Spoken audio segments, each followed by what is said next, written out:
This is Sean, and I'm Tanya, and we're Team Shania, and we hail from the Panhandle of Florida.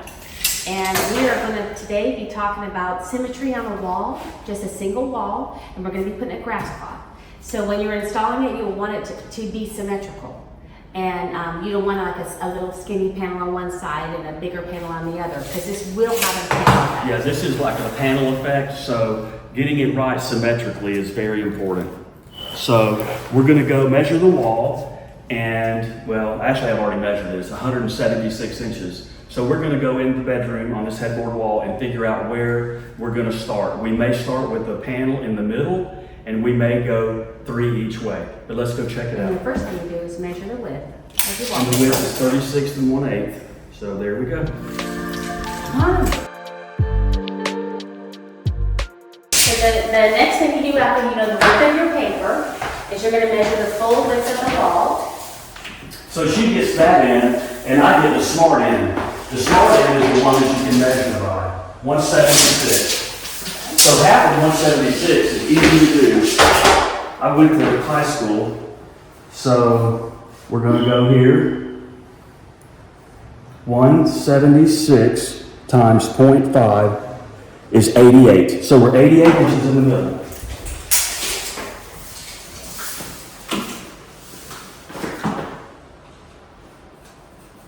So I made a mark at 88, and to double check that, to be sure that we're correct, I usually go all the way back and measure again. Okay, so I'm right, it's 88.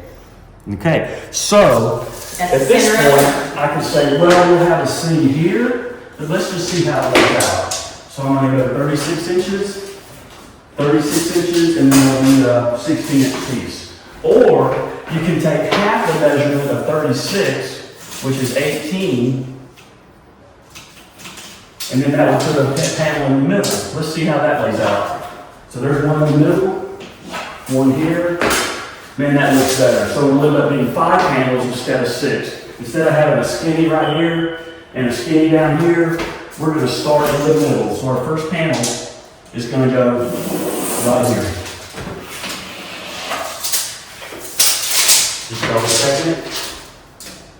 36. Okay, that's like 33.5. And this one is 33.5. Perfect. So we're going to do 5 pieces on here. We'll start right here in the middle. So at this point, I'm going to take our 18-inch measurement, and I'm going to strike a line. That's where we're going to start our first panel. Sometimes you don't really want to strike the wall too hard with a pen, or never use a pen, but a pencil, because sometimes in certain papers that pencil mark will kind of get it in your paper, so it's not good. So this is going to be panel number 1, and it's going to be up. This will be another panel. It's down because we reverse. First one goes up, this one goes down. The adjacent one will also go down, and then the last ones will go back up. So that's reversed, reversed, and up. And why do you do that? You do that because some papers have left to right shading. So the left side of the panel can be light and the right side can be dark. So by putting them upside down, you're putting 2 light panels together, and then the next piece is 2 dark edges together. And the other reason is too, is Grasscloth is a natural product. It doesn't match because it's just individual grasses. And what happens is the grass sometimes waves a little bit. It's not perfectly straight, so it kind of waves a little bit. So by doing that, it's more pleasing to the eye to reverse it. And 99% of the time, we reverse Grasscloth unless the manufacturer says not to. And they'll also say use the discretion of the installer. So we just have to figure it out. And this is Phillip Jeffries Grasscloth, and it's going to be awesome. See you in a bit. So this is a grass cloth and has the same qualities as all grass cloths, and you will want to really not get any kind of paste on the front, and you're going to want to take care about your booking, because you want to do a big booking. You don't want to crease it too much, and it's going to be beautiful on the wall. So what I did is I got my length, And I have a 5-foot table, and you're going to want a little extra on the top and the bottom so that your installer can have something to cut off. And so I have my link, and so I'm going to unroll it and cut it. And on this one, we're going to reverse hang each one. Kind of like right angles, as much as I can get them, I like to have a right angle.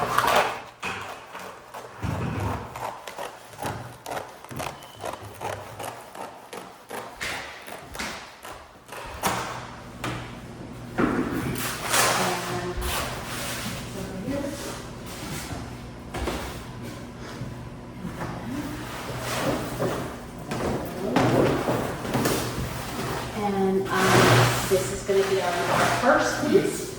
So I'm going to make a line, and that will be our top. And then the next one, I will make this the top down here, and I'll put an R for reverse. That's what we do. You could do 1, 2, 1, 2, or you can do A, B, A, B, however you want. It just indicate to your wallpaper installer what you've done whenever he takes it off.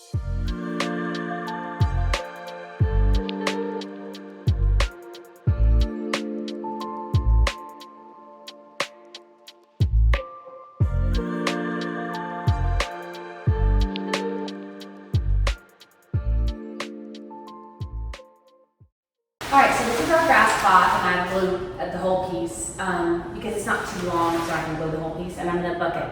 And again, you want to take care. It can be a challenge, but what I do is I take one side, whatever side you're the most comfortable with, and I happen to be on my right side, and you want to start it. And you know that if you line it up on the right side, that the left side should line up, and you can see. And then I try not to crease it too much here, although it should be okay. So I do kind of not a real tight roll looking. And then, as I've said many times, that is our top. This is the bottom. The bottom goes underneath the top. So what I do is I will kind of keep it up on this side, lift it up. And then I take this, lift it up, and just push it under. And then that way you won't get glue on anything. And then I just take my very slightly damp rag and just go over the top. Just check for any buildup of glue on both sides with my hand. You try not to, but in your life of installing, you will get glue sometimes on the front. So the best is just to nib it as soon as possible, not too wet of a rag, and you can lightly go over and you won't damage the glass.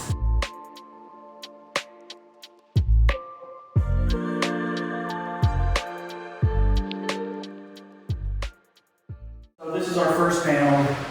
This is the center of the wall, and we decided to go with a panel in the middle. So this one is up. Okay, let's see. Getting old. So I unhook it. See? And it's marked with a line, so that means this one is up, and the other two on each side will be reversed. So I unhook it here, and an inch on the ceiling is good enough, because here's the deal. It's got glue on it, and I don't want a lot of glue on this ceiling because it's a flat paint. So I'm really just putting it up there for how much that I need to be able to cut off. I just smooth it out. And before I actually cut that, just in case my pasting and gluing and cutting machine is not on accurate, I unhook it.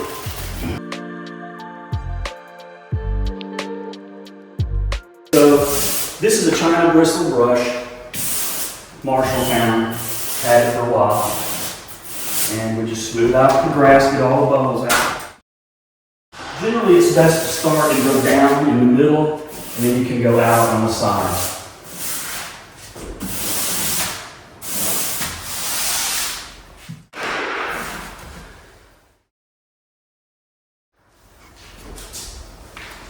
Blade on the outside, don't cut on this side, cut on this side. And on grass cloth, you kind of have to be careful to, put your blade down, because you might be cutting in the middle of a blade of grass and it'll want to cut uneven. So there's that.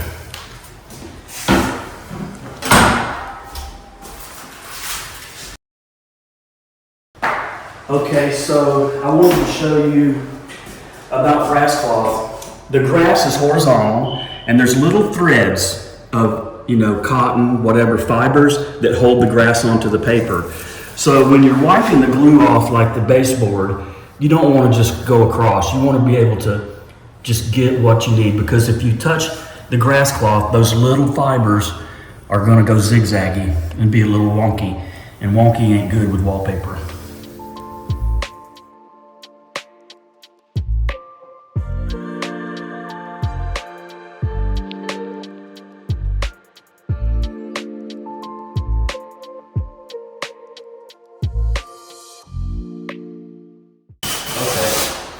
So we come to the corner here, and it's like, okay, how are we going to cut this? So I just used my brush and I smoothed it in. So you have to get it creased in the corner, and even if it's crooked or whatever it is, you cut the top first.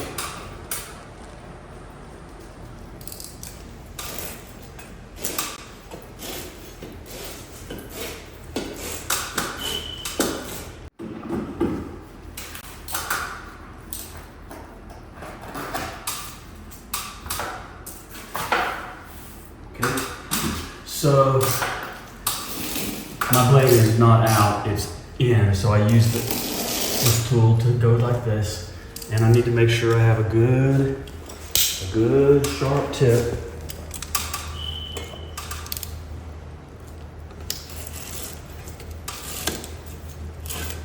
Some grass cloths are thicker than others. This one's like in the medium range. And you don't want to cut too hard because you'll be cutting into the joint tape of the drywall.